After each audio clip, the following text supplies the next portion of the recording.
ایک دو بوند سے بھلا رندوں کا کیا بھلا ہوگا، ہم تو کہتے ہیں کہ میں خانہ اٹھا کر دے دو۔ تو وقت کی تنگی بھی دامنگیر ہے، اس لیے انشاءاللہ آگے پھر قاری صاحب کو پھر سننے کی کوشش کریں گے۔ حضرات گرامی قدر، ایک بار پھر اس اتحاد ملت ویلفیئر کمیٹی کے زیر اہتمام سے روزہ اجلاس کے تیسرے دن میں آپ کا دل کی گہرائیوں سے خیر مقدم کیا جاتا ہے، اور ان تمام حضرات کے ہم شکر گزار ہیں جو اپنی مصروفیات چھوڑ کر اس عظیم الشان کانفرنس میں تشریف لائے ہیں۔ لیکن کچھ لوگ جو ابھی تک کسی مجبوری کی وجہ سے حاضر نہیں ہو سکے ہیں، اگر میری آواز ان کے کانوں تک پہنچ رہی ہے تو میں گزارش کرتا ہوں کہ وہ جلد از جلد تشریف لے آئیں۔ جو دائیں بائیں لوگ کھڑے ہوئے ہیں، اس سے جلسے کا وقار مجروح ہو رہا ہے۔ میں انتہائی مؤدبانہ درخواست کروں گا کہ جو خالی نشست گاہیں ہیں وہاں بیٹھ جائیں۔ کرسیاں اپنے باہوں کو کھول کر آپ کے انتظار میں کھڑی ہوئی ہیں، آپ کے جانے کا انتظار ہے تاکہ ان کو دل کی تسکین حاصل ہو۔ بادئ رسالت کے نشے میں اور رسالت کے چراغ کے پروانے میں ایک بات آپ کی خدمت میں جو تمہیدی گفتگو کی حیثیت رکھتی ہے عرض کرنا ضروری سمجھتا ہوں، قبل اس کے کہ آپ کے اور مقررین اعظام کے درمیان حائل ہوں۔ سب سے پہلی بات تو یہ ہے کہ ہمارے اور آپ سب کے لیے بہت بڑی سعادت ہے کہ کرلا کی سرزمین پر سے روزہ عظیم الشان جلسے کا انعقاد ہوا، اور اس کے 2 دن انتہائی حسن و خوبی کے ساتھ گزر گئے، اور آپ کی توجہ، دلچسپی اور ذوق و شوق کی وجہ سے کامیاب بھی ہوئے۔ آج یہ تیسرا دن ہے اور آخری دن ہے جس میں ہمارے درمیان بڑے گراں قدر علماء کرام حضرت مولانا متین الحق اسامہ صاحب دامت برکاتہم، اور حضرت مولانا انوار الحق صاحب قاسمی دامت برکاتہم، اور حضرت مولانا بشیر احمد گونڈوی صاحب دامت برکاتہم بھی ہیں، جن کے ناصحانہ کلمات سے ہمیں مستفید ہونا ہے۔ آج کا یہ آخری جلسہ جو گزشتہ 2 روز سے چل رہا ہے، یہ اتحاد ملت ویلفیئر کمیٹی کی طرف سے ہے، اور جس کمیٹی کے اندر ایسے افراد ہیں، ایسے اراکین ہیں جن کے دلوں کے اندر اللہ تعالیٰ نے بڑے جذبے پنہا رکھے ہیں، اور ان کے دلوں کے اندر وہ حوصلہ ہے کہ وہ اس امت اور اس معاشرے کے بکھرے ہوئے شیرازے کو اتحاد اور اتفاق کی ایک لڑی میں پرو دینے کا حوصلہ رکھتے ہیں۔ آج ہمارے معاشرے کی عمارت گرتی ہوئی نظر آ رہی ہے، اس کو مستحکم کرنے کے لیے اتحاد ملت ویلفیئر کمیٹی کا بہت بڑا کردار ہے، اور امید ہے کہ وہ اپنی اس جانب پر ہمیشہ گامزن رہیں گے۔ ہم تو یہ تمنا رکھتے ہیں اور دل سے دعا گو ہیں کہ وہ خود اپنی زندگی میں اسباب ظفر پیدا کر کے موج دریا پہ کوئی نئی راہ گزر پیدا کر کے وہ دنیا کے اندر بھی اپنی فتح و نصرت کا علم بلند کریں گے، اور آخرت میں بھی یہ نیکیاں ان کے صحیفہ اعمال کو روشن کر کے جنت میں داخلے کا سبب بنیں گی۔ حضرات گرامی قدر، اور اس پلیٹ فارم سے اس کمیٹی کے زیر اہتمام جو جلسہ چل رہا ہے اس کا عنوان بھی بڑا دل فریب ہے اور بہت دل آویز ہے کہ سیرت خاتم الانبیاء۔ سیرت خاتم الانبیاء کے متعلق تھوڑی سی بات آپ کے سامنے میں عرض کر دوں، جو ہو سکتا ہے کہ آئندہ آنے والی تقاریر کے لیے پیش خیمہ اور مقدمہ ثابت ہو کہ ہمارے یہاں معنوی اعتبار سے اس کو بڑا محدود کر دیا گیا ہے۔ سیرت کا مطلب صرف یہ ہے کہ حضور اکرم صلی اللہ علیہ وسلم کا حلیہ بیان کیا جائے، آپ کے اخلاق، آپ کے اوصاف بیان کیے جائیں۔ یہ ہمارے ذہن کے اندر بڑی تنگی اور بہت زیادہ کمی ہو گئی ہے کہ ہم اس کے معنی کو محدود کر کے سوچتے ہیں، حالانکہ معنوی وسعت اس کے اندر بہت زیادہ ہے۔ اس کا پہناؤ اور اس کی وسعت اس قدر ہے کہ انسان سیرت پر بولتے بولتے تھک جائے گا لیکن اس کا حق کوئی ادا نہیں کر سکتا۔ اسی لیے شیخ سعدی نے کہا تھا لا يمكن الثناء كما كان حقه بعد الخدا بزرگ تو قصہ مختصر۔ تو یہ بڑا جامع موضوع ہے، اور جب سیرت آتی ہے ہمارا معاشرہ ترقی کرتا ہے، جب سیرت آتی ہے عدل و انصاف قائم ہوتا ہے، جب سیرت آتی ہے زنا کے اڈے ڈھہ جاتے ہیں، جب سیرت آتی ہے شراب چھوٹ جاتی ہے، جب سیرت آتی ہے تو انسان اپنے آپ کو زندگی کے اندر ایسا بنا لیتا ہے کہ اس کے چلنے پر فرشتے بھی رشک کریں، اس کے قدم پہ زمین کا سینہ ٹھنڈا ہو جائے، اس کے وجود سے آسمان کو فخر حاصل ہو، وہ انسان جب کہ سیرت کے اندر ڈھل جائے اور سیرت کو اختیار کرنے والا بن جائے۔ آج ہمارے معاشرے میں بالخصوص آج ہم اس ملک کے اندر صرف نہیں بلکہ پوری دنیا کے اندر جن حالات سے دوچار ہیں، 4 جانب سے مغربی تہذیب کی سیاہ گھٹاؤں کے ذریعے سے اسلام کے چراغ کو بجھانے کی کوشش ہو رہی ہے، شمع اسلام کو گل کرنے کی سازشیں ہو رہی ہیں، اور ہر طرف سے مخالفت اور معاندت کی تیز آندھیاں چل رہی ہیں۔ ایسے حالات میں انسان کیا کرے؟ وہ آگے بڑھے کہ پیچھے ہٹے؟ آگے بڑھے تو کنواں، پیچھے ہٹے تو کھائی، وہ تذبذب اور ہچکچاہٹ کا شکار ہے۔ ایسے حالات میں اگر کوئی چیز ہماری رہبری کرتی ہے اور ہمارے دل کو سکون پہنچاتی ہے تو وہ حضور اکرم صلی اللہ علیہ وسلم کی محبت اور آپ کی سیرت ہے کہ ہم اگر اس کو اختیار کر لیں تو دنیا کی کوئی طاقت ہمیں ہلا نہیں سکتی ہے، دنیا کی کوئی طاقت ہمیں زیر و زبر نہیں کر سکتی ہے۔ آج معاشرے میں کون سی برائیاں ہیں جو پنپ نہ رہی ہوں؟ بھائی بہن میں تفرقہ، باپ بیٹے میں دشمنی، ماں بہن کی عصمت دری کی جا رہی ہے، ان کی حرمت کو داغدار کیا جا رہا ہے۔ مسلمان چوری کی وجہ سے، ڈاکہ زنی کی وجہ سے، شراب نوشی کی وجہ سے جیل کی سلاخوں میں وہاں سڑ رہے ہیں، گل رہے ہیں۔ کون سی ایسی برائیاں ہیں؟ ایک دوسرے کو اچھالنے کے لیے، ایک دوسرے کی عزت کو تار تار کرنے کے لیے میٹنگیں کی جا رہی ہیں۔ کبر و نخوت، جہل و غفلت، حقد و کینہ، بدزنی، کذب و بدعہدی، ریا و بغض و غیبت، دشمنی، کون سی یا رب بیماری ہے جو مجھ میں نہیں؟ عافنی عن کل داء وقض عنی حاجتی۔ ایسے عریانیت اور مذہب بیزاری کے ماحول میں اتحاد ملت ویلفیئر کمیٹی کی طرف سے منعقد ہونے والا یہ اجلاس بہت زیادہ مؤثر اور بہت زیادہ مفید ثابت ہوگا، اور اگر ہم یہاں ذوق و شوق کے ساتھ علماء کے ناصحانہ کلمات کو صرف سن کر نہیں بلکہ اس کو اپنی زندگیوں میں داخل کرنے کا جذبہ لے کر اٹھیں گے تو ہم آج دنیا میں جن حالات سے دوچار ہیں انشاءاللہ وہ حالات ختم ہو جائیں گے۔ اتحاد و اتفاق کا مظاہرہ کریں، اس لیے کہ یہ ایسی سب سے بڑی کمزوری ہے جس کی وجہ سے ہم گرتے ہی چلے جا رہے ہیں، روز بروز ہمارا زوال بڑھتا جا رہا ہے، ہم ترقی کی شاہراہ سے ہٹتے چلے جا رہے ہیں۔ اس لیے کہ قوم گویا جسم ہے، افراد ہیں اعضاء قوم، منزل صنعت کے رہپیماں ہے دست و پائے قوم، اور مبتلا درد کوئی عضو ہو روتی ہیں آنکھ، کس قدر ہمدرد سارے جسم کی ہوتی ہیں آنکھ۔ اقبال نے بڑے درد سے کہا تھا امت کے شیرازے کو مجتمع کرنے کے لیے کہ ایک ہی منفعت ایک ہے اس قوم کی، نقصان بھی ایک ہی سب کا نبی، دین بھی ایمان بھی ایک، حرم پاک بھی، اللہ بھی، قرآن بھی ایک، کچھ بڑی بات تھی ہوتے جو مسلمان بھی ایک، فرقہ بندی ہے کہیں اور کہیں ذاتیں ہیں، کیا زمانے میں پنپنے کی یہی باتیں ہیں۔ تو یہ تعصب، صوبائی تعصب، علاقائی تعصب اور اپنی تنگ نظری سے بالاتر ہو کر نحمده ونستعينه ونستغفره ونؤمن به ونتوكل عليه ونعوذ بالله من شرور أنفسنا ومن سيئات أعمالنا من يهده الله فلا مضل له ومن يضلله فلا هادي له ونشهد أن لا إله إلا الله وحده لا شريك له ونشهد أن سيدنا ومولانا محمدا عبده ورسوله صلى الله تعالى عليه وسلم تسليما كثيرا كثيرا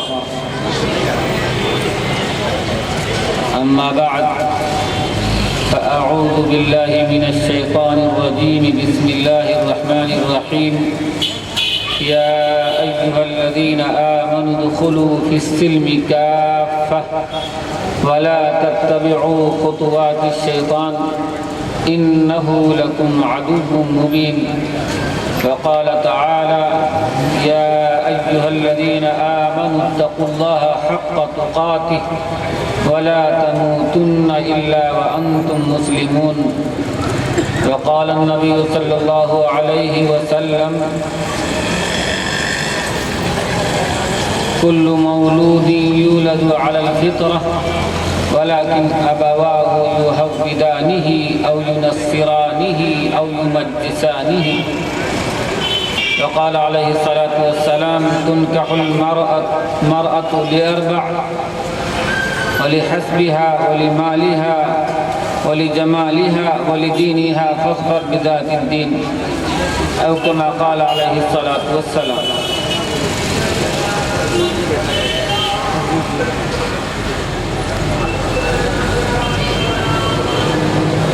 حضرات علماء کرام، قرائے اعظام، بزرگوں، دوستوں، میرے دینی اور اسلامی بھائیوں اور میری محترم ماؤں اور بہنوں، سیرت خاتم الانبیاء کے عنوان سے جیسا کہ ابھی آپ نے ناظم اجلاس سے سنا کہ آج کا یہ تیسرا جلسہ اور اس کے 2 دن گزر چکے ہیں اور یہ آخری نشست ہے۔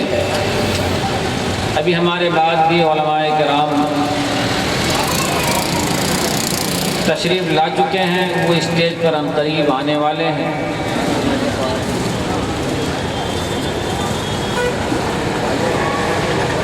اللہ تعالیٰ سے دعا فرمائیں کہ اللہ تعالیٰ آج کی اس مجلس میں اور خاص طور سے جو عنوان ہے سیرت الانبیاء کا، اس کے تمام آداب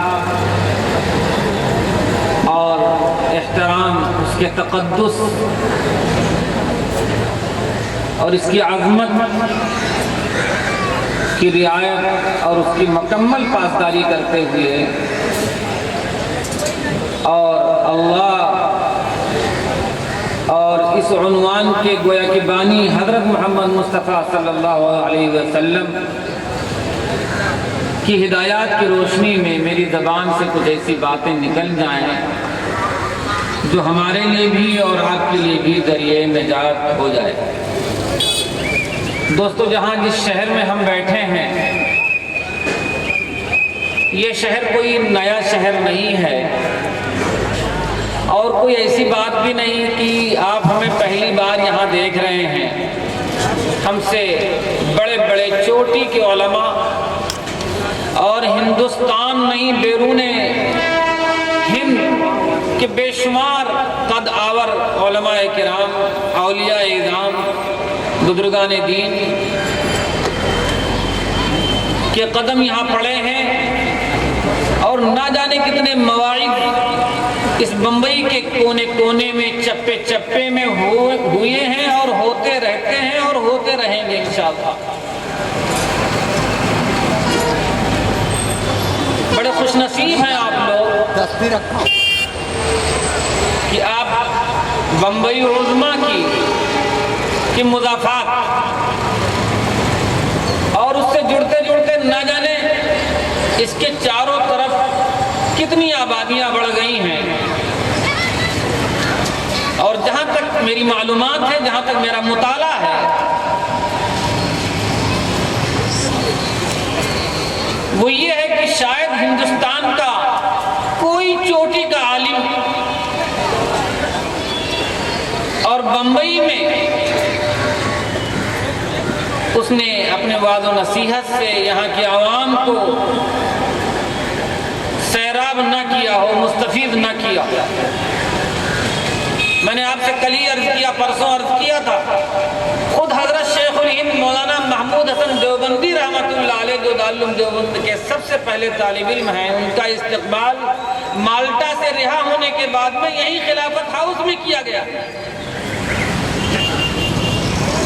میں تفصیل میں نہیں جانا چاہتا، اور ان سے پہلے جن کے یہ حضرات ہمارے اکابر خوشچی ہیں، جن کے علوم پوری دنیا میں چل چل کر کے پھیلا رہے ہیں، آپ کسی بمبئی میں دور نہ جائیے، یہ کوکن کا ایریا اکابر اولیاء اور علماء کی بے شمار شخصیات سے بھری پڑی۔ خود آپ کے بمبئی میں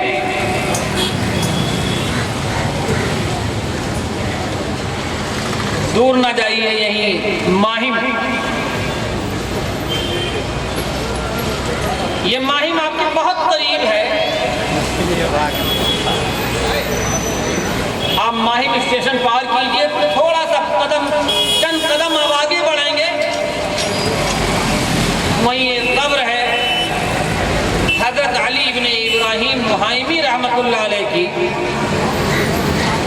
شاید آپ بمبئی میں پیدا ہوئے ہوں اور بڑھاپے کی زندگی گزار رہے ہوں، لیکن آپ کو یہ نہ پتا ہو کہ علی ابن ابراہیم محائمی کون تھے۔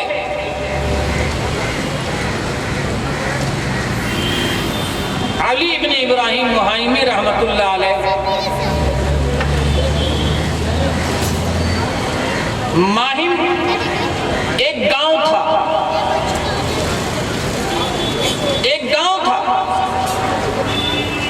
اور میں نے میرے پاس علی ابن ابراہیم محائمی رحمۃ اللہ علیہ کی عربی زبان میں تفسیر ہے، تفسیر الرحمن،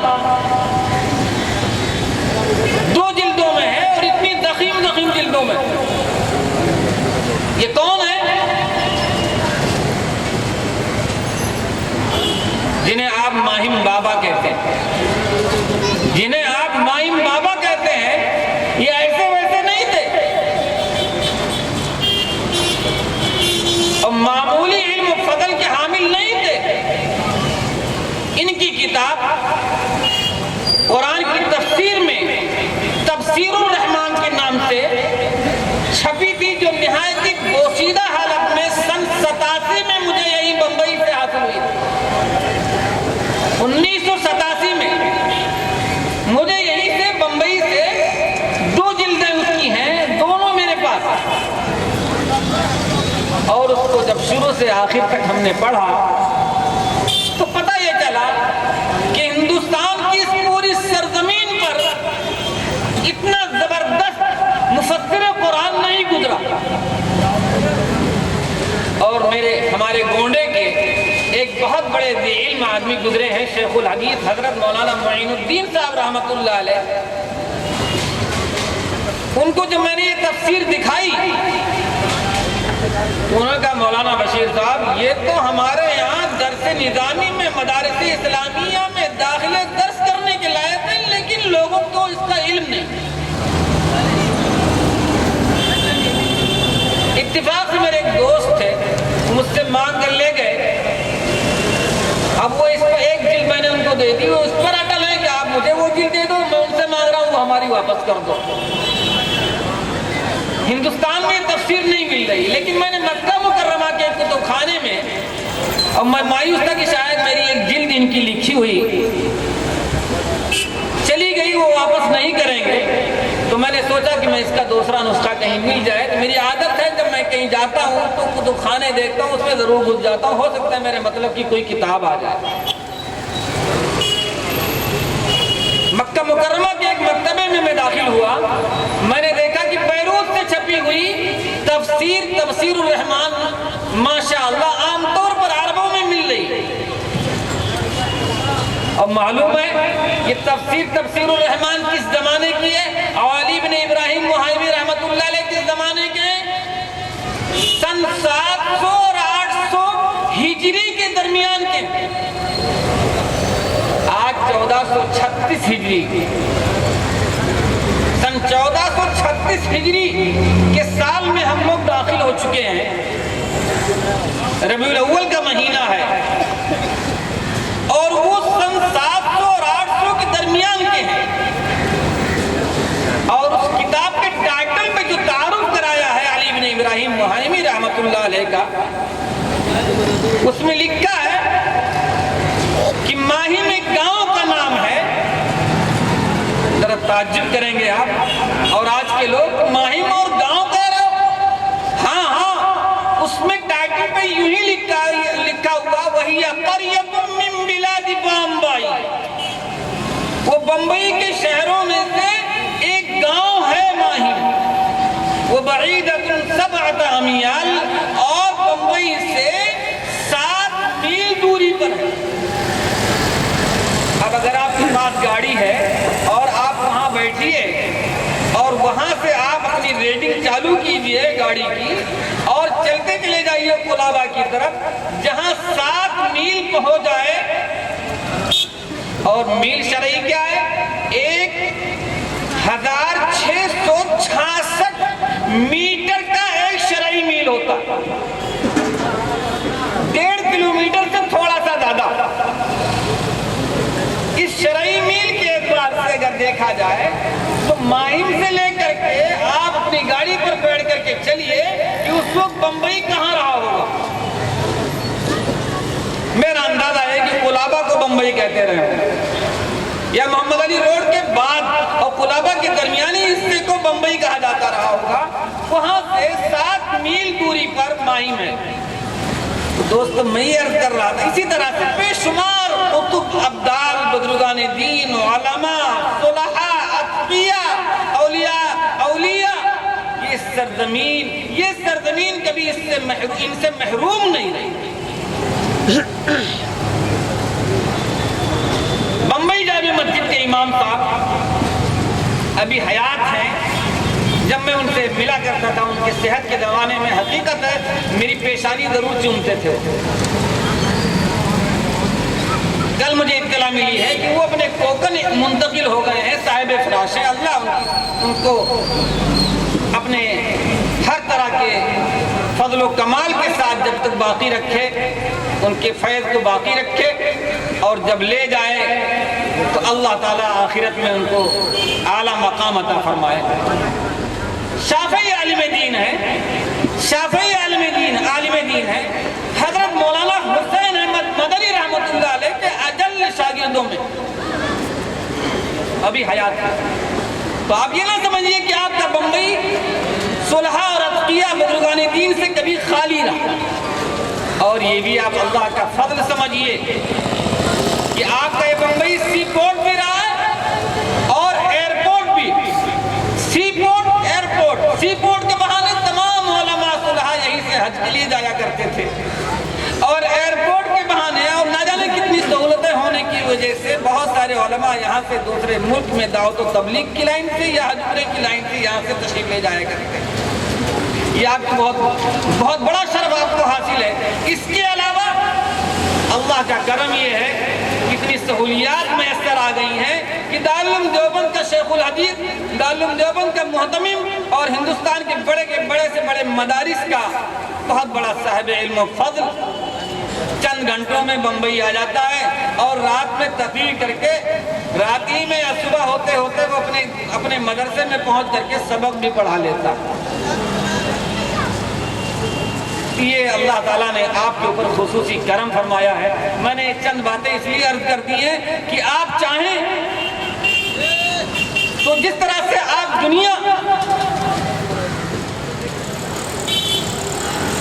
کی تمام قسم کی نعمتیں اللہ نے آپ کو دے رکھی ہیں، آپ علم و فضل بھی ان سارے حضرات سے حاصل کر سکتے ہیں، اور اپنے محلے میں اپنے گھر پہ بیٹھے بیٹھے یہ سارے لوگوں کی زیارتیں ہوتی رہتی ہیں، ملاقاتیں ہوتی رہتی ہیں، اور ان کے مواعظ سے بھی آپ مستفید ہوتے رہتے ہیں۔ یہ چند باتیں میں نے اس لیے کہی ہیں تاکہ آپ کسی بھی درجے میں اپنے آپ کو محروم نہ سمجھیے اور اللہ کا شکر ادا کیجیے۔ میں نے آپ کے سامنے چند آیات کی تلاوت اور 1-2 حدیثیں پڑھی، اور دوستو وہ یہ ہیں کہ ہم مسلمان کیوں، ہم ایمان والے کیوں ہیں۔ یہ جو سیرت خاتم الانبیاء کا عنوان ہے، اور خاص طور سے سیرت النبی لوگ عنوان رکھتے ہیں، اور سیرت الانبیاء عنوان رکھتے ہیں، اور سیرت محمد صلی اللہ علیہ وسلم عنوان رکھتے ہیں، یہاں عنوان جو لکھا ہوا سیرت خاتم الانبیاء، اس سے گویا کہ ایک اہم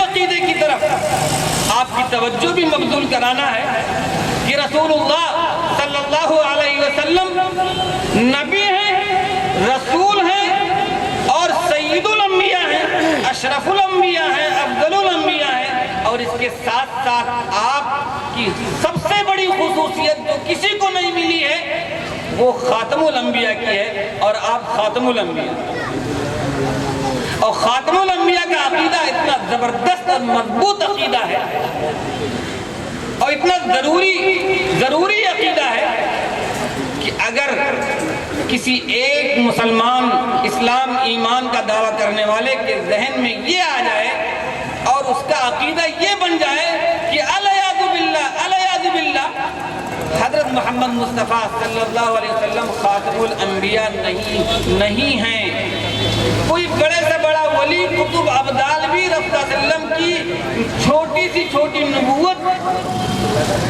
حتیٰ کی تشریعی نبوت، حتیٰ کی ذلی کا سایہ اس کو مل گیا ہے تو وہ دائرہ اسلام سے خارج ہو جائے. اتنا نازک مسئلہ ہے خاتم الانبیاء کا کہ اگر اس کے سلسلے میں اسے شک ہو جائے اور اس کا یہ عقیدہ بن جائے کہ فلاں شخص تو ایسا ہے جو نبی تو نہیں ہے لیکن یہ ذل نبی نبی کا سایہ ہے, یہ غیر تشریعی نبی ہے, شریعت تو رسول اللہ علیہ وسلم کی چلے گی لیکن یہ نائب بن کر کے آیا ہے اور یہ نبی ہے, رسول اللہ علیہ وسلم کی شریعت کو عام کر رہا ہے لیکن نبی ہونے کی حیثیت سے عام کر رہا ہے, علیہ باللہ وہ دائرہ اسلام سے خارج ہے. اور یہی وجہ تمام علماء دیوبند کا یہ متفقہ عقیدہ ہے کہ رسول اللہ صلی اللہ علیہ وسلم کے بعد اب قیامت تک کسی بھی قسم کا نبی نہیں آ سکتا. اور مرزا غلام احمد قادیانی نے جو نبوت کا دعویٰ کیا تھا, اگر اس کو کوئی شخص ادنا درجے کا مسلمان سمجھ لے تو وہ بھی مسلمان ہے کہ چلو ٹھیک ہم نبی نہیں مانتے لیکن وہ مسلمان تو تھا, وہ بھی نبی نہیں, وہ بھی مسلمان نہیں ہو سکتا. یہ عنوان اتنا اہم ہے اور اس لیے بھی اہم ہے خاتم الانبیاء کا عنوان کہ اب رسول اللہ صلی اللہ علیہ وسلم نے جو ہمیں دے دیا ہمیں اب دوسرا کوئی دینے والا نہیں اور کوئی دوسری شریعت اور نیا حکم لے کر کے آنے والا نہیں.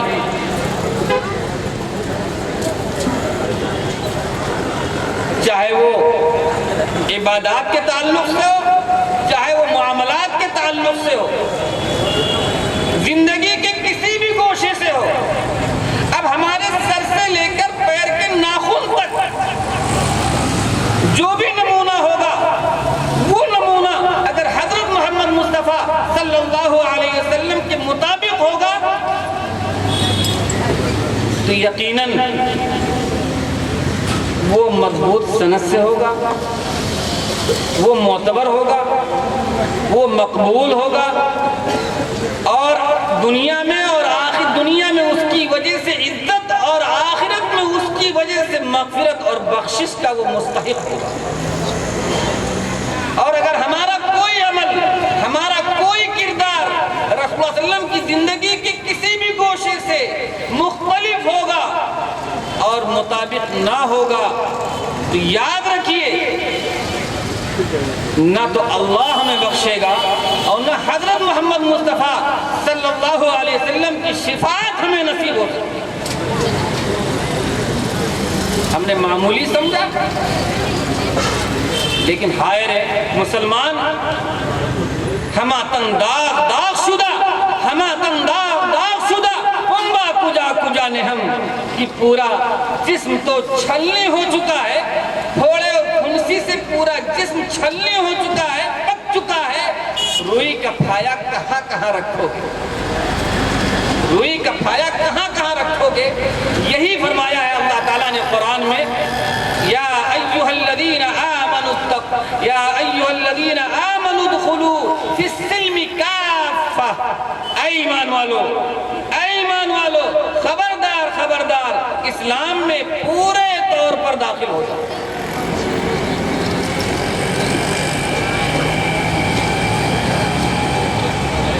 صبح کی نماز پڑھی, شام کی نہیں پڑھی, کچھ پر عمل کر لیا, کچھ پر عمل نہیں کیا, روزے رکھے نہیں رکھے, زکوٰۃ دی نہیں دی, حج فرض ہے نہیں کیا, کر لیں گے. اللہ تعالیٰ نے معاملات کے تعلق سے تجارت ہے, تجارت کے معاملے میں رسول اللہ علیہ وسلم کی ہدایات کو سامنے نہیں رکھا اور یہ آیت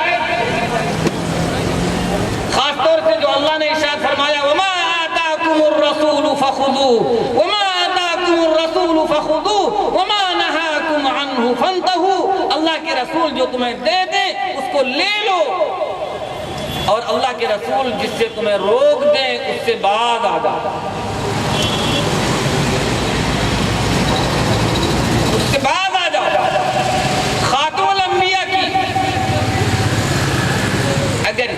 کے سلسلے میں یہ ہدایت اللہ کی اگر ہمیں تسلیم ہے تو ہم اللہ کے رسول صلی اللہ علیہ وسلم سے سچی اور پکی محبت رکھنے والے ہیں، اور اگر ہمیں یہ قبول نہیں ہے تو ترسم نہ رسیب کعبہ عربی، ترسم نہ رسیب کعبہ عربی کہ ای رہ کی تو می روی و ترکستان است، اے بدو اے دیہاتی مجھے خوف ہے، مجھے خطرہ ہے کہ تو کعبہ نہیں پہنچے گا، اس لیے کہ جس راستے پر تو چل رہا ہے وہ کعبہ کو نہیں گیا ہوا بلکہ وہ ترکستان کو گیا۔ خلاف پیمبر کسے رہ گزید، خلاف پیمبر کسے رہ گزید کہ ہرگز بمنزل نہ خواہد رسید۔ پیغمبر صلی اللہ علیہ وسلم کے راستے کے خلاف جو شخص راستہ چلے گا وہ منزل مقصود تک کبھی نہیں پہنچ سکتا۔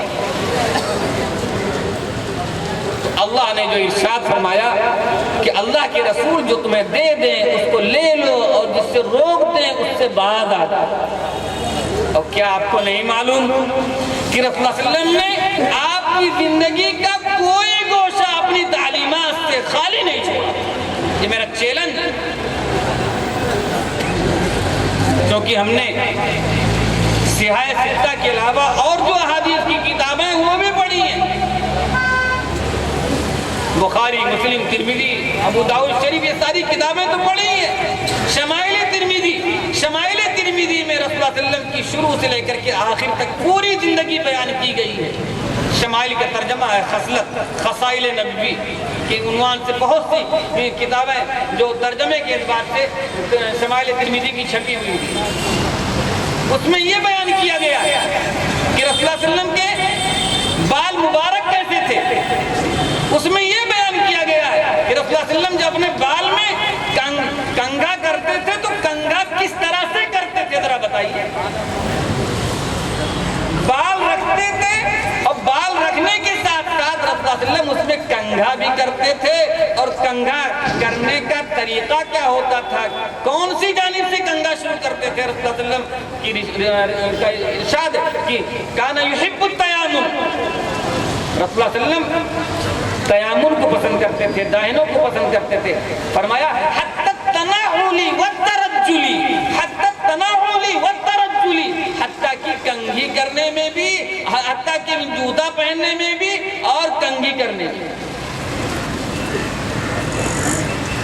اب ذرا غور کیجئے کہ رسول اللہ صلی اللہ علیہ وسلم نے کنگھا، بتائیے ذرا کہ بال رکھے، بال کتنے بڑے تھے، پٹے دار تھے، کہاں تک پہنچتے تھے پیچھے، یہ سب پورا حلیہ بیان کیا گیا۔ اور پھر اس میں کنگھا کرتے تھے تو کنگھا کرنے کی کیا نوعیت ہوتی تھی، کس طرف سے کرتے تھے۔ جوتا نعلین مبارک رسول اللہ صلی اللہ علیہ وسلم کا، آپ جوتے پہنتے تھے لیکن جوتا سب سے پہلے کون سے پیر میں ڈالتے تھے؟ آپ کپڑے پہنتے تھے، آپ کا لباس مبارک کیسا تھا، کہاں تک ہوتا تھا، کہاں تک ہوتا تھا۔ حدیث شریف کے اندر آتا ہے، شمائل میں لکھا ہے کہ رسول اللہ صلی اللہ علیہ وسلم کا لنگی،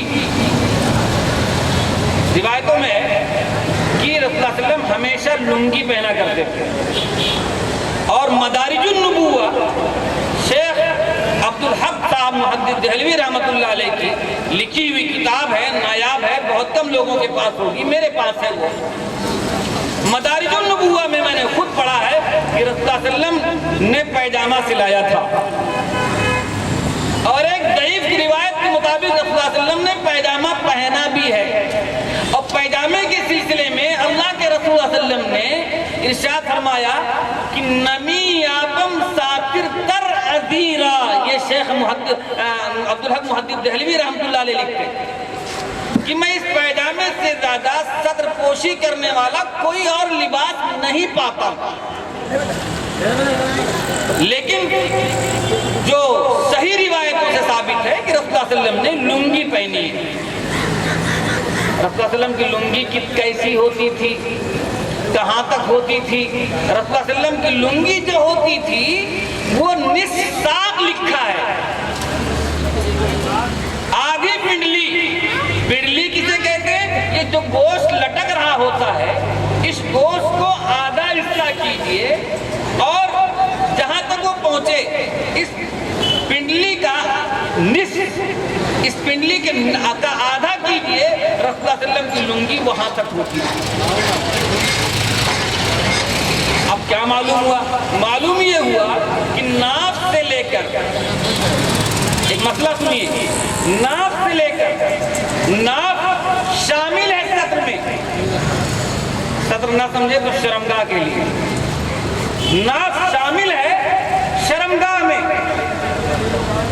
اور ناف کو ڈھکنے کے ساتھ ساتھ، اب یہاں ایک بات اور بتاتا ہوں کہ ناف عام طور سے ہم لنگی پہن لیتے ہیں اور یا پائجامہ پہنتے ہیں یا پینٹ پہنتے ہیں، ناف کی نیچے وہ ہوتی ہے اور بغیر بنیان کے ایسے گھر میں گھومتے ہیں، سڑکوں پہ بھی نکل پڑتے ہیں۔ ناف اگر کھلی ہوئی ہے تو حرام ہے، گناہ ہے۔ ایک بات،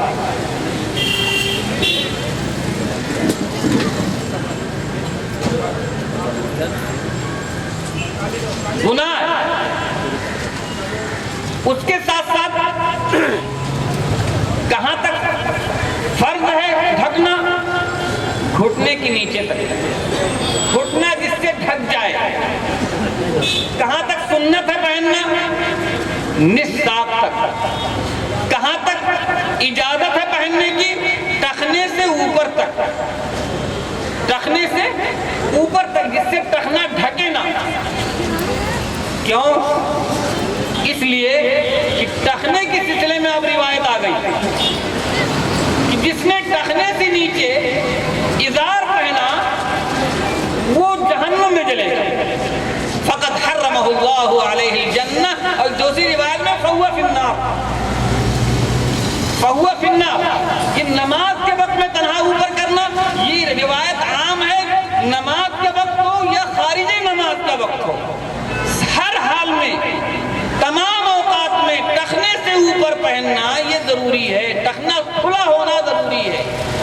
اور نماز کے وقت کے لیے الگ روایت ہے، نماز کے وقت کے لیے الگ روایت ہے۔ ایک صحابی رسول مسجد نبوی میں تشریف لائے اور انہوں نے نماز پڑھی، رسول اللہ علیہ وسلم نے بلایا، فرمایا ارجع فصلی فإنک لم تصلی، لوٹ کے جاؤ نماز پڑھو، تم نے نماز نہیں پڑھی۔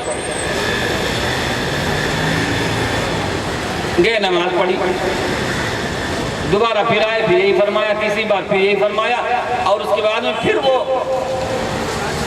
رسول اللہ علیہ وسلم سے استفسار فرمایا ان صحابی نے، اے اللہ کے رسول ہمیں بتائیے کیوں نہیں ہماری نماز ہوئی؟ فرمایا ان اللہ لا يقبل صلاة رجل مسبل، اللہ تعالیٰ ٹخنے سے نیچے ادار پہن کر نماز پڑھنے والے کی نماز قبول نہیں کرتا۔ تو یہ روایت اس وقت کے لیے نماز کے لیے الگ ہے، یعنی کمال حاصل نہیں ہوتا نماز میں، اور یہ جو روایتیں حرام ہونے کی وہ عام وقتوں کے لیے ہیں۔ اس لیے کوئی یہ نہ سمجھ لے کہ صاحب نماز میں گئے تو پینٹ اپنی یا اپنا پائجامہ یا اپنی لنگی اوپر کر لی اور ہمارا کام بن گیا۔ تو میں یہ عرض کر رہا تھا دوستو کہ رسول اللہ صلی اللہ علیہ وسلم نے اپنی پوری زندگی صحابہ کرام کے توسط سے ہم تک پہنچا دیا، ہم تک پہنچا دیا، اور ان میں یہ بھی بتا دیا، اس کی بھی وضاحت ہو گئی کہ کون سا عمل رسول اللہ صلی اللہ علیہ وسلم کے لیے خاص ہے اور کون سا عمل امت کے لیے ضروری ہے۔ اسی کے ساتھ ساتھ رسول اللہ علیہ وسلم نے عبادات، نماز پڑھنے کا طریقہ، رسول اللہ علیہ وسلم نے روزہ رکھنے کا طریقہ، نماز کے سلسلے میں تمام احکام و مسائل اگرچہ یکجا نہیں ہے لیکن متفرق طور پر قرآن سے لے کر حدیث تک مکمل طور پر پورا طریقہ موجود ہے۔ اصل چیز کیا ہے؟ اصل چیز یہ ہے کہ نماز کے ترک کا، نماز کے چھوڑنے کے سلسلے میں ہم اتنے چوکس ہو جائیں کہ نماز ہمارے اوپر اس درجے فرض ہے ہے جتنا ہمارے لیے کھانا اور پینا اور زندگی کا سانس ضروری نہیں. لیکن نماز کے سلسلے میں کیا کرتے ہیں؟ نماز کی ادائیگی نہیں ہوگی. صبح سے لے کر شام تک، شام سے لے کر صبح تک، ایک جمعے سے لے کر دوسرے جمعے تک نمازیں ہماری خوب کثرت سے چھوٹیں گی. لیکن جب آدمی نماز پڑھنے لگے گا تو جو مسائل مختلف بھی ہیں، جس کے بغیر بھی نماز ہوتی ہے اور جس کے ساتھ بھی نماز ہوتی ہے، اور ذمہ داری کے ساتھ بات کہہ رہا ہوں، جس کے بغیر بھی نماز ہوتی ہے اور جس کے ساتھ بھی نماز ہوتی ہے، ان سلسلوں میں اتنا جھمیلے میں لوگوں کو ڈال دیا ہے، اتنا شکوک شبہات میں لوگوں کو ڈال دیا ہے کہ آج امت پریشان یہ ہے کہ نماز تو پڑھنے لگا، اب کچھ ٹولی ایسی نکلی ہوئی ہے جو ہماری نمازوں کو برباد کہہ رہی، تمہاری نماز ہی نہیں. اس لیے خبردار ان لوگوں سے میری گزارش ہے کہ جو آمین کہنے والے ہیں آہستہ، ان کو نہ چھیڑا جائے. ان کے پاس اپنی دلیل ہے. امام کے پیچھے جو سورہ فاتحہ نہیں پڑھنے والے ان کو نہ چھیڑا جائے. قرآن سے لے کر حدیث تک وہ مکمل طور پر ان کی نماز مدلل ہے، کسی بھی درجے میں ناقص نہیں ہے. اور ایسی بے شمار وقت ہوتا تو میں ایسی بے شمار روایتیں آپ کے سامنے پیش کرتا جس کا کسی کے پاس کوئی جواب نہیں. لیکن نماز، اب اس کے بعد میں نماز کے انسان جب پیدا ہوتا ہے، پیدا ہونے کے لیے وقت سے لے کر کے اور بڑھاپے تک، حتیٰ کہ مرتے وقت تک اللہ نے اور اس کے رسول اللہ صلی اللہ علیہ وسلم نے جب مکمل ہدایات ہمیں دے دی ہیں، تو بچپنے سے لے کر بچپنے تک اور بچپنے سے لے کر کے موت تک ہمیں اپنے بچوں کے سلسلے میں اور اپنی عورتوں کے سلسلے میں اور اپنے جوانوں کے سلسلے میں اور اپنے بوڑھوں کے سلسلے میں، حتیٰ کہ اپنے والدین کے سلسلے میں اتنے چوکس ہوں کہ ہماری وجہ سے ہمارے بچے، ہمارے گھر کی عورتیں، ہمارے حتیٰ کہ والدین اسلام اور ایمان اور رسول اللہ صلی اللہ علیہ وسلم کی تعلیمات کے خلاف ان کا کوئی عمل نہ رہنے پائے. میں نے ایک حدیث پڑھی تھی آپ کے سامنے. اللہ کے رسول نے ارشاد فرمایا، ہر بچہ فطرت اسلام پر پیدا ہوتا ہے.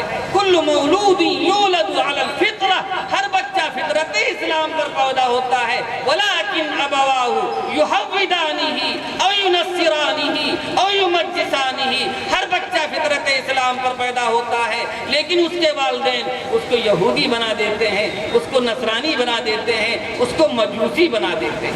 ذرا غور کیجئے کتنے اچھے سانچے میں اللہ کا فضل تھا کہ ڈھال کر کے اللہ نے آپ کو ایک بیٹا عطا فرمایا ہے، اور اس بیٹے کو رسول اللہ صلی اللہ علیہ وسلم کی سیرت نہیں سکھانی ہے اور ہمیں سکھانا نہیں آتا، رسول اللہ صلی اللہ علیہ وسلم کی تعلیمات بتانا نہیں آتا کہ کیا چیزیں رسول اللہ صلی اللہ علیہ وسلم کو پسند تھیں اور کیا چیزیں ناپسند تھی. بچپن سے ان کی عادت ہمیں ڈالنے کے لیے تیار نہیں. گھروں میں چڑیل کی طریقے سے فحش کاری کی نہ جانے کیسی کیسی چیزیں اور اس کے آلات اور اس کے اور نہ جانے کتنی خرافات گھروں میں ہم نے لا کے رکھ دیا ہے کہ لڑکوں کو نہ بگڑنا ہو تو بگڑ جائے. اللہ کے رسول کی یہ حدیث آپ کے لیے بھی ہے، وَلَكِنْ أَبَوَاهُ يُحَوِّدَانِهِ أَوْ يُنَصِّرَانِهِ أَوْ يُمَجِّسَانِهِ. خبردار ہے، اگر تم باپ ہو تو سوچو کہ تمہارے بچے یہودیت اور نصرانیت کی راہ پہ نہ جانے پائیں. لیکن آج آپ کا بچہ ہی نہیں ہے تو کسی انگلش میڈیم اسکول میں جا کر کے اور واپس جب آئے تو او مائی گاڈ نہ کہے، تب تک آپ کو تسلی نہیں ہوتی. ہائے میرے اللہ کے رسول صلی اللہ علیہ وسلم کی سنت، اس کا سکھانا اور اس کو ان کے سرشت میں بٹھانا، ان کے ذہن و دماغ میں بٹھانا کہ بچپن سے اس بچے کے دل و دماغ میں رسول اللہ صلی اللہ علیہ وسلم کی ایک ایک سنت سے محبت پیدا ہو جائے، تعلق پیدا ہو جائے اور اس کا چہرہ بچپنے سے روشن نظر آئے اور بڑھاپے تک اس کے چہرے پر نورانیت ہو. سنت کی ہم نے نہیں سیکھا, ہم نے خود نہیں کیا اور ہم نے اپنے بچوں کو بھی نہیں سکھایا. ذرا غور کیجئے کہ بچپنے میں اللہ کے رسول صلی اللہ علیہ وسلم نے ارشاد فرمایا بچوں کو سب سے پہلے کس چیز کی تلقین کرو؟ اللہ سکھاؤ, اللہ سکھاؤ, دینی تعلیم دو, ان کو دین کے مسائل بتاؤ, حرام اور حلال بتاؤ, جائز اور ناجائز بتاؤ, قرآن بتاؤ, سنتیں بتاؤ اور اسلام کی تمام تعلیمات بتاؤ. جب بچہ شروع سے لے کر کے جب وہ مکمل اسلام کی تعلیمات کو حاصل کرے گا تو جب 7 سال کو ہوگا تو اللہ کے رسول نے اسی لیے آپ کو بتایا کہ مروا صبیانکم, اپنے بچوں کو حکم دو جو وہ 7 سال کے ہوں تو نکی نماز پڑھیں, کیوں نماز پڑھیں, اور 10 سال کے ہو جائیں اور نماز نہ پڑھیں, نہ پڑھنے پر ان کو مارو. ذرا بتاؤ آپ, ذرا بتاؤ کون کر رہا ہے, کون کر رہا ہے؟ رسول اللہ صلی اللہ علیہ وسلم کی سیرت کا یہ نہیں ہے, رسول اللہ صلی اللہ علیہ وسلم کی سیرت یہ نہیں ہے. پھر اس کے بعد میں آپ یہ بتائیے کہ 15 سال کا بچہ ہو گیا, اب 15 سال کی حد ایسی حد ہوتی ہے, 15 سال کی حد ایسی حد ہوتی ہے جس حد میں پہنچنے کے بعد, جس حد میں پہنچنے کے بعد میں ہر بچے پر نماز فرض ہو جاتی ہے, نماز فرض ہو جاتی ہے. بالغ ہونے کے بعد اب اس کے اوپر اسلام کے تمام قوانین نافذ ہوں گے, اسلام کے تمام قوانین نافذ ہوں گے. اگر ان کی ادائیگی کے نہیں کرے گا تو یاد رکھیے وہ سخت گنہگار ہوگا. اس کا ذمہ دار کون ہوگا, اس کا ذمہ دار کون ہوگا؟ اس کی ذمہ دار آپ ہوں گے, اس کے ذمہ دار آپ ہوں گے. بالغ ہونے کے بعد میں آپ کی ذمہ شادی ہے, آپ کی ذمہ شادی ہے. آپ شادی کے سلسلے میں آزاد نہیں ہیں. آپ کو دیکھنا ہوگا کہ رسول اللہ صلی اللہ علیہ وسلم کی 4 صاحبزادیاں تھیں, 4 صاحبزادیاں تھیں. ان 4 صاحبزادیوں کی شادیاں رسول اللہ صلی اللہ علیہ وسلم نے کیسی کی, کیسے کی ہیں؟ حضرت زینب کی شادی کیسے کی, حضرت رقیہ کی شادی کیسے کی, حضرت کلثوم کی شادی کیسے کی, حضرت فاطمہ رضی اللہ تعالیٰ عنہ کی شادی کیسے کی, اور خود آپ نے 9 یا 11 بیویاں کی ہیں. رسول اللہ صلی اللہ علیہ وسلم نے اپنی شادیاں کیسے کی ہیں؟ آپ نے اپنا نکاح اور نکاح سے لے کر ولیمے تک اور پھر اس کے بعد میں جہیز اور تمام شادی کے معاملات کس طرح سے ادا فرمائے ہیں. اور یہی نہیں آپ کے جو پروردہ, آپ کے تربیت یافتہ صحابہ کرام ہیں, ان صحابہ کرام نے رسول اللہ صلی اللہ علیہ وسلم کے چھاؤں میں رہ کر کے, رسول اللہ صلی اللہ علیہ وسلم کی تربیت میں رہ کر کے اپنی شادیاں کیسے کی ہیں؟ کیا آپ کو نہیں معلوم, کیا آپ کو نہیں معلوم؟ آپ بارات جاتے ہو بڑے ٹھاٹ سے, ڈکیتوں کی طریقے سے, ابرہہ کی فوج کو لے کر کے جو سودی پیسے سے اس بچے کے لیے بینک, اس بچی کے لیے بینکوں میں پیسے جمع ہوئے تھے, اور پیسے اس نے اکٹھا کرتے کرتے ڈبل ٹبل کرتے اور وہ جب 20 سال کی ہوتی ہے 8-10 لاکھ روپے اس سود کے اکٹھا ہو جاتے ہیں. پھر انہیں باراتیوں کی انہیں پیسوں سے تبادلہ ہوتی ہے, انہیں پیسوں سے مہمان نوازی ہوتی ہے, اسی سے جہیز کا سارا سامان خریدا جاتا ہے. اور آپ موچ پہ تاؤ رکھ کر کے سود کے پیسے سے کیا کھاتے ہو؟ مرکب غذائیں کھاتے ہو, بریانی کاٹتے ہو, قورمہ کھاتے ہو, پلاؤ کھاتے ہو.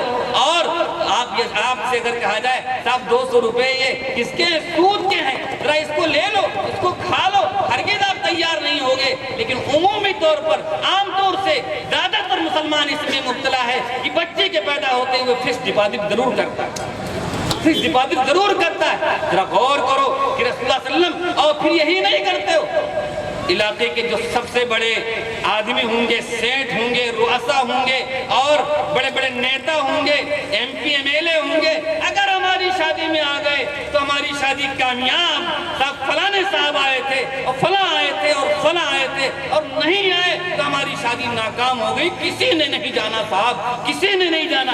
یاد رکھو حضرت محمد مصطفیٰ صلی اللہ علیہ وسلم سے بڑا VIP کون ہو سکتا ہے, کون ہو سکتا ہے؟ اللہ کے بعد اگر کسی کا مقام مرتبہ ہے تو وہ ہیں حضرت محمد مصطفیٰ صلی اللہ علیہ وسلم. رسول اللہ صلی اللہ علیہ وسلم مدینہ منورہ میں موجود ہیں, رسول اللہ صلی اللہ علیہ وسلم مدینہ منورہ میں موجود ہیں. ذرا بتاؤ کہ رسول اللہ صلی اللہ علیہ وسلم سے بڑھ کر کوئی ہے وہ VIP؟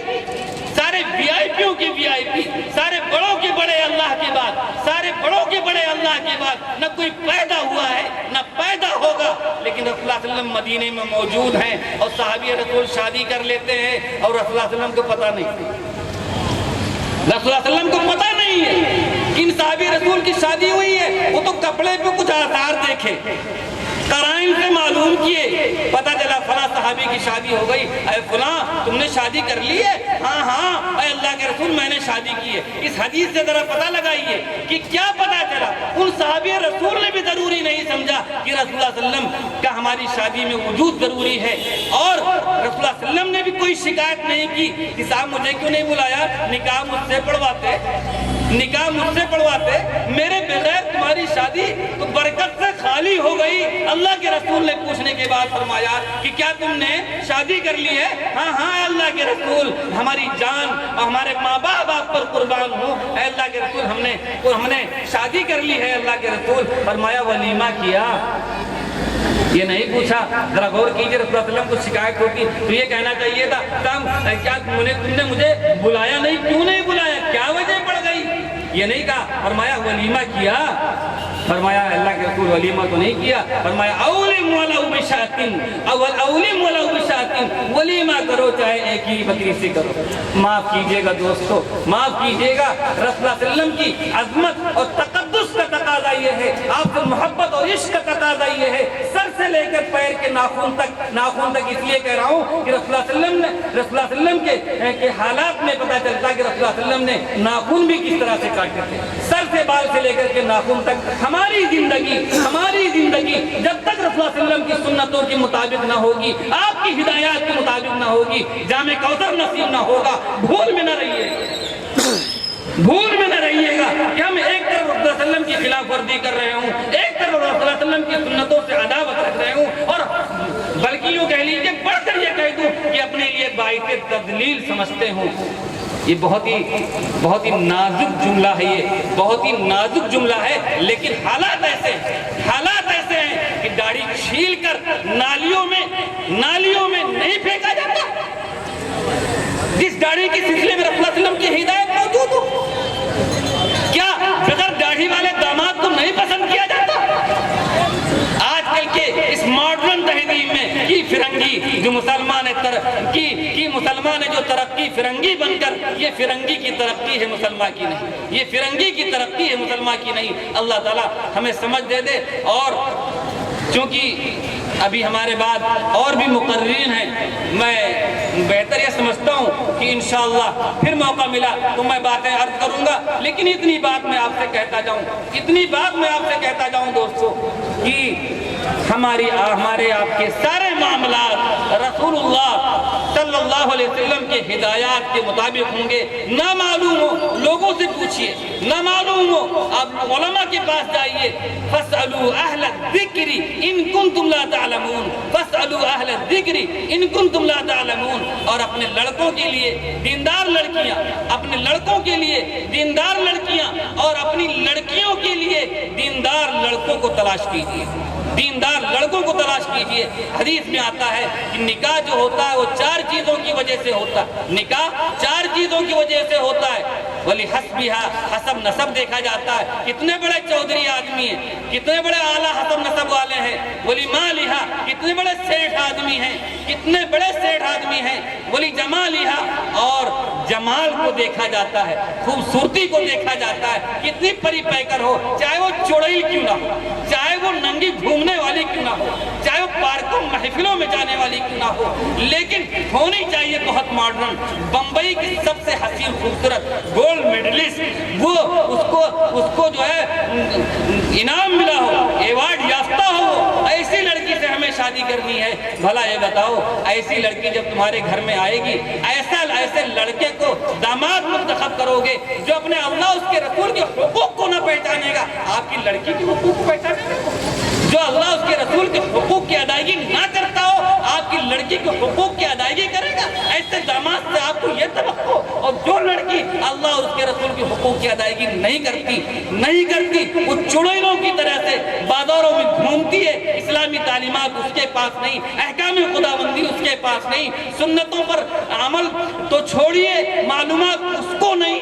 تو ذرا یہ بتاؤ کہ ایسی لڑکی جو اپنے اللہ اور اس کے رسول کے فرمان کو پر عمل کرنا ضروری نہ سمجھتی ہو، ان کے حقوق کی ادائیگی ضروری نہ سمجھتی ہو، تو وہ اپنے ساس اور سسر اور شوہر کے عزیز و اقارب کی پاسداری کرے گی، ان کی عزت کو محفوظ رکھے گی، وہ ملے میٹ کر دے گی۔ ایسی گھر کی زندگیاں نہ جانے کتنے ماں والدین کو روتے ہوئے دیکھا ہے۔ یہ معمولی سی زندگی میری 50 سالہ 48 سالہ، اس میں بے شمار تجربے ہیں، نہ جانے کتنے لوگ روتے ہوئے نظر آتے ہیں، مولانا صاحب ایسا ہو گیا، مولانا صاحب ایسا ہو گیا، نہیں جانتے تھے شادی ہو گئی اور یہ ہو گیا اور وہ ہو گیا۔ دوستو معاف کیجئے گا، یہاں تو پچھتا ہی رہے ہو، وہاں بھی پچھتاؤ گے، یہاں تو پچھتا ہی رہے ہو اور وہاں بھی پچھتاؤ گے۔ اس لیے دوستو وقت سے پہلے ہمارے اندر سدھار آنے کی ضرورت ہے، اصلاح آنے کی ضرورت ہے، اور رسول اللہ صلی اللہ علیہ وسلم کی سنتوں پر مکمل طور پر، اور ایسے حالات میں جن حالات سے ہم گزر رہے ہیں اس وقت میں آپ کی 70 بار غرض ہو تو آئیے، ورنہ اسی طرح سے جس طرح سے رسوا ہو رہے ہیں آپ رسوا ہوتے چلے جائیں گے۔ اللہ تعالی ہمیں سمجھ عطا فرمائے اور تمام امت مسلمہ کو علم و عمل کی توفیق عطا فرمائے۔ وما علینا الا البلاغ۔